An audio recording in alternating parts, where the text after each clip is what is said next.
If we who say we love Jesus don't hold on to him with everything we got,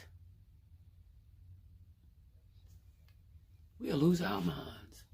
Don't you see people are doing anything now? It's not the people. It's the spirits that have taken them over. Spirits take over territories. The enemy will take over a whole territory. He takes over kings and princes, leaders. Remember when Daniel prayed and the angel told him, we heard your prayer the first day and headed out.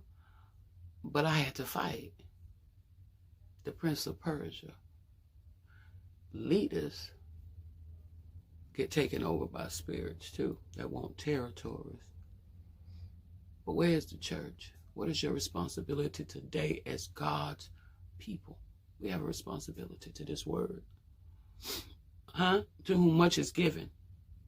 I have people quoting that, but did you read the whole chapter?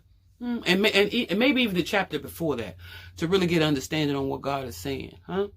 Listen, let me say this real quick.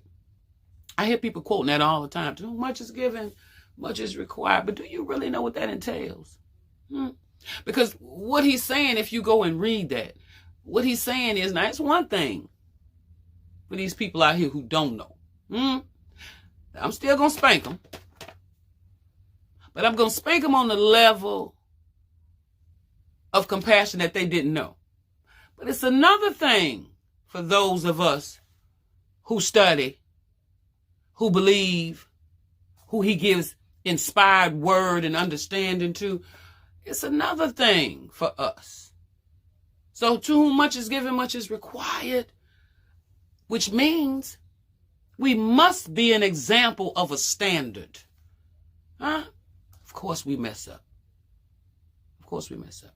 But we shouldn't be messing up at the same rate as somebody who doesn't serve Jesus. Because if we are, then what is that saying? So I know we feel things just like anybody else. Hits us just like it hits anybody else. But we have a gap filler. And his name is Jesus today. His name is Jesus. And let me tell you something. I don't know what you heard, but let me tell you something. He loves you today. He loves you no matter where you are. You might not love what you're doing, but he loves you. And if you would give your heart to him today, if you would give your heart from whatever place you're in, a hungry place, a sad place, a depressed place, a drug-filled haze place, the prostitute on the corner,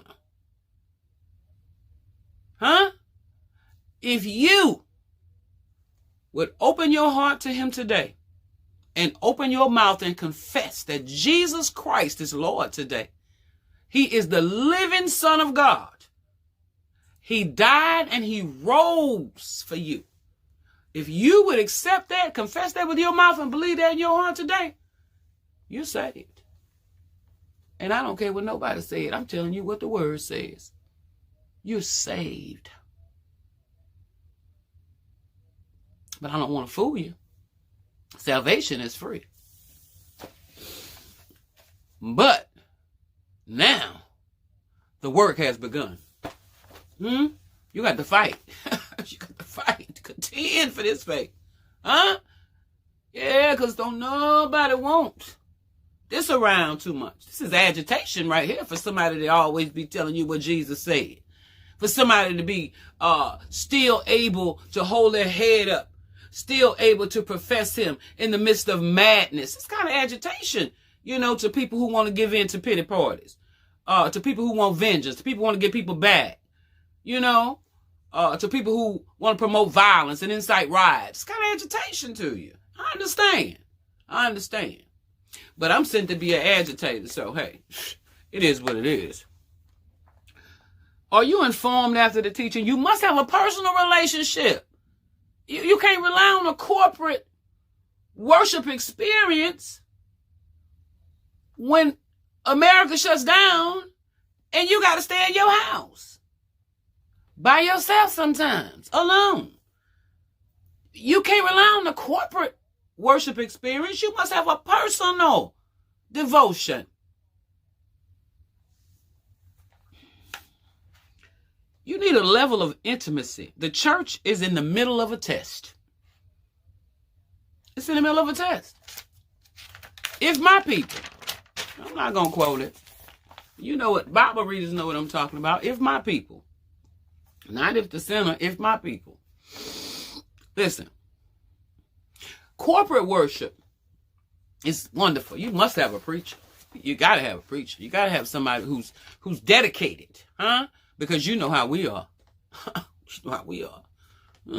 We might not even go to Bible study. I don't feel like it today. But you must have a dedicated man or woman of God who's going to go, whether they feel like it, they're going to go in the storm.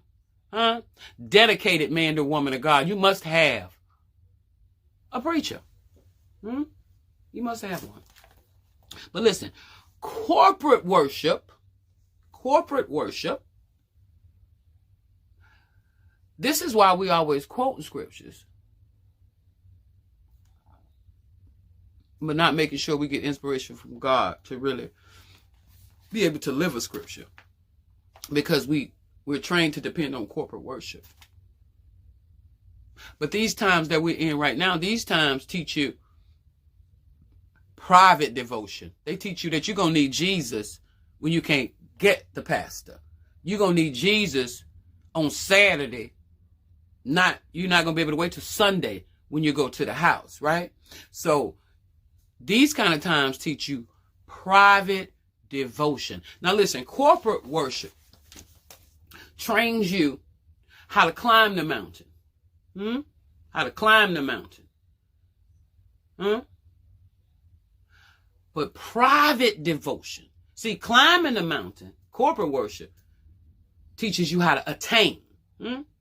Attain. But private worship, personal relationship, teaches you how to maintain. Because you can climb the mountain, but if you can't hold the mountain, you're going right back down the mountain. So let's put the two together.